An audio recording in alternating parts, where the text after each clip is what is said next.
Nous arrivons à un chapitre, une partie cruciale, c'est l'installation et la gestion de certificats. Nous avons vu auparavant, nous avons présenté la solution, nous avons vu les différents protocoles et prérequis, nous allons aussi vu les différentes architectures et topologies. Donc là, nous allons procéder à l'installation et à la configuration du certificat. Donc, nous allons déterminer le type d'installation, un petit rappel, ce qu'on a vu dans le chapitre précédent, et vérifier les prérequis ainsi que télécharger les applications.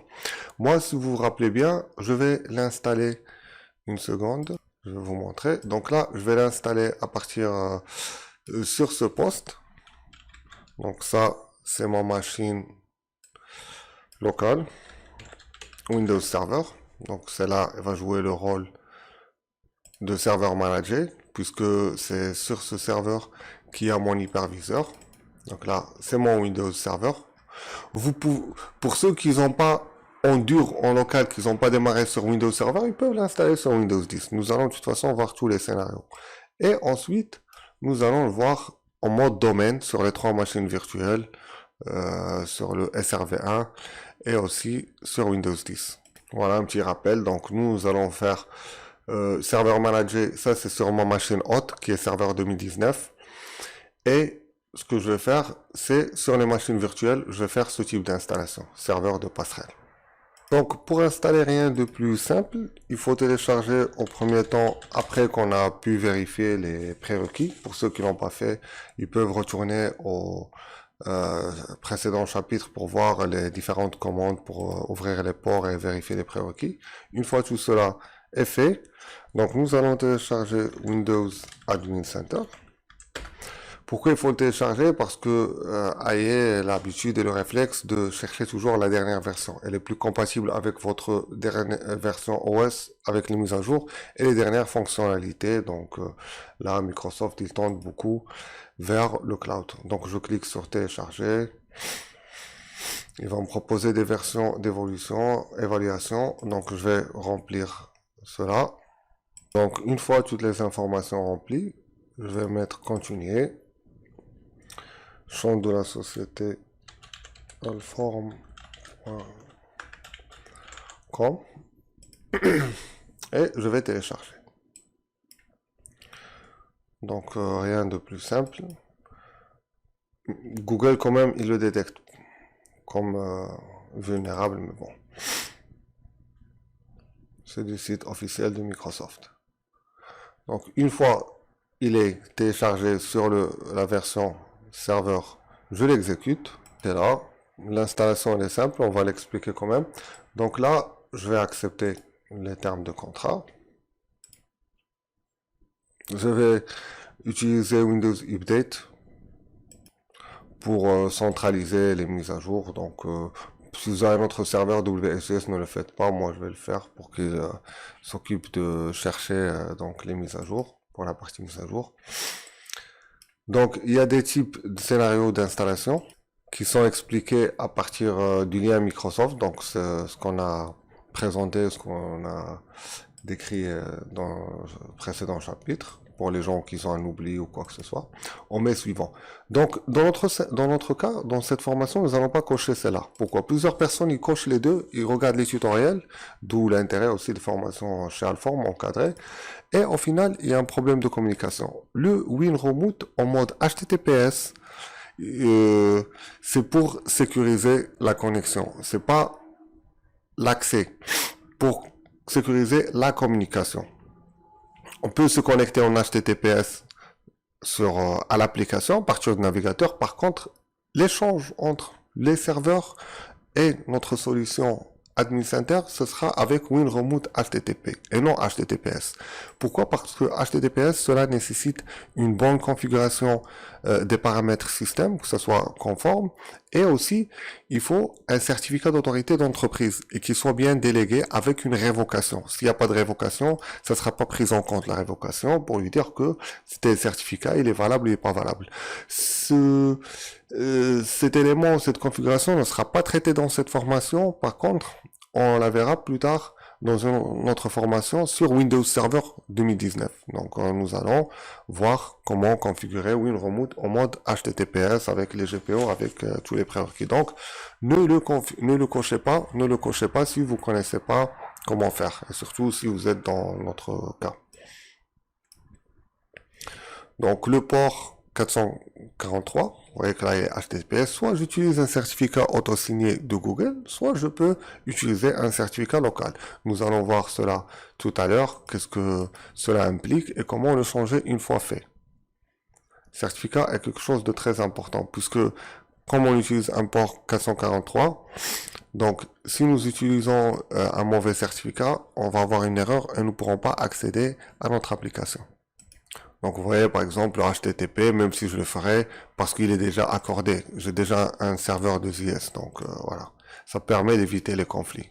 Donc j'installe, l'installation se lance, rien de difficile ni de magique, donc j'accepte.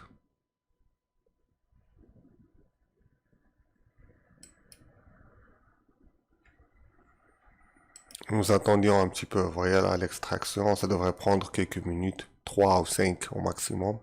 Donc là, vous voyez, il va se charger de créer le registre et de créer le service, le démarrer et créer le certificat.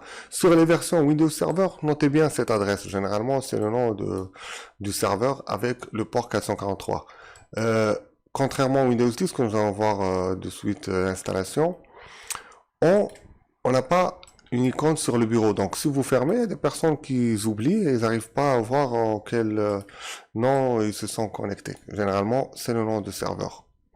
Nous allons voir aussi comment le changer, puisque Admin Center ne permet pas de le changer. Donc, il faut passer par un DNS et donner un nouveau nom canonyme pour donc pouvoir pointer sur ce serveur. Donc, je vais copier le lien. Voilà, je vais me créer un raccourci, comme ça va me faciliter, donc Admin Center, ça va me faciliter la connexion en cas d'oubli. Nous allons voir maintenant l'installation sur le serveur de passerelle. Sur notre serveur de passerelle, c'est la même chose, parce que là, je l'ai vu sur un serveur 2019, mais nous allons voir sur Windows 10 pour vous montrer les différences et ce que cela change et implique. Donc, nous y voilà en retour sur version Windows 10. Pour l'installation, pour les gens, soit ceux qui ont installé, ils ont utilisé Windows 10 comme un poste, leur propre poste comme la passerelle, qu'ils n'ont pas pu installer Windows Server, ou ceux qui veulent voir comment ça se passe. Donc, nous voyons bien que avec Windows 10, c'est légèrement un peu différent. Il ne propose pas le port 443, mais 6516 par défaut, puisqu'on n'a pas de JS. Ce port aussi, il est utilisé en HTTPS. Nous pouvons le changer, mais bon, on laisse comme ça, puisque nous sommes dans un environnement au lab de formation. Donc, à l'adapter par rapport à votre configuration, votre réseau, si vous voulez. C'est juste par défaut pour qu'il ne rentre pas en conflit. Après, sur les versions Windows 10, nous avons le choix de créer un raccourci sur le bureau. Et idem, installer WinRemote que nous n'allons pas utiliser.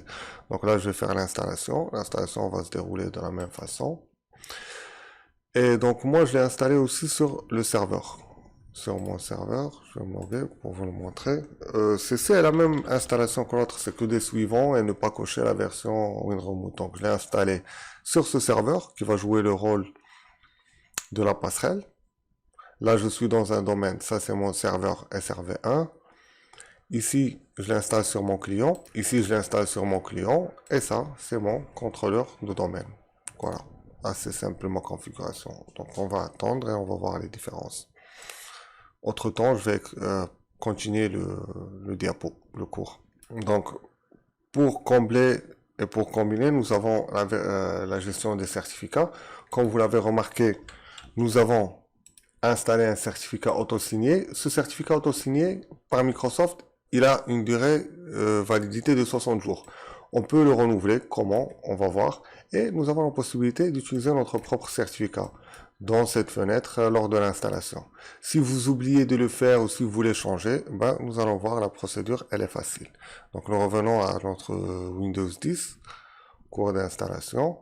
Vous voyez, ils vont nous dire, première ouverture, sur les versions Windows 10, pas sur les versions serveur, de choisir le certificat Admin Center. Donc je vais faire ouvrir Admin Center. Vous voyez qu'il y a une icône qui s'est créée, contrairement à Windows Server. Donc c'est une différence légère. Pour l'instant, cette icône ne propose pas de paramètres. Donc je vais double-cliquer. Il va essayer de se connecter. Donc nous y voilà dans notre Windows Admin Center. N'hésitez pas de actualiser ou de vérifier le service. Qu'est-ce qui est arrivé à moi, c'est que le service n'était pas encore démarré le temps que j'ai ouvert mon navigateur. Donc il y en a qui redémarrent. Donc get winremote et nous allons voir que le service il est démarré. C'est ça ce qui a causé une petite erreur. Donc, voilà, le service il est bien en exécution. Donc maintenant, si on remarque, je reviens. Donc vous voyez que j'utilise bien le certificat de Microsoft qui est signé pour 60 jours. Donc voilà. Celui-là, il est valide 1 an, mais il est signé 60 jours. Donc après 60 jours, soit il faut le renouveler, donc soit il est valide 60 jours. Donc pour ce qui est certificat, c'est un petit peu différent. Sur Windows 10, le certificat ne peut pas être modifié. Il faut désinstaller et tout réinstaller. D'où l'intérêt de faire attention au certificat choisi au début. C'est pour cela que peu de personnes, vous voyez là, il a directement choisi le mode localhost, puisque je suis sur mon localhost, donc c'est pour ça que on favorise pas ou on n'encourage pas l'utilisation sur Windows 10. Donc là, je suis sur mon Windows Server, qui va jouer le rôle de la passerelle. Vous voyez, par contre, là, je peux modifier. Il me propose l'option modifier. Et effectivement, sur les versions serveur, je peux à tout moment, donc, ajouter ou changer le certificat. Modifier. Soit je renouvelle, générer un nouveau certificat qui dure 60 jours pour les versions serveur. C'est plutôt 1 an sur les versions client, mais bon. Ou j'utilise mon propre certificat de mon entreprise. Et pour cela, il faut récupérer l'empreinte, la signature du certificat, et il faut l'ajouter dans le magasin central du système. Donc voilà. Voilà ce qui est partie installation, les différences et surtout le certificat. On se retrouve dans le prochain chapitre de configuration et de paramétrage de l'application.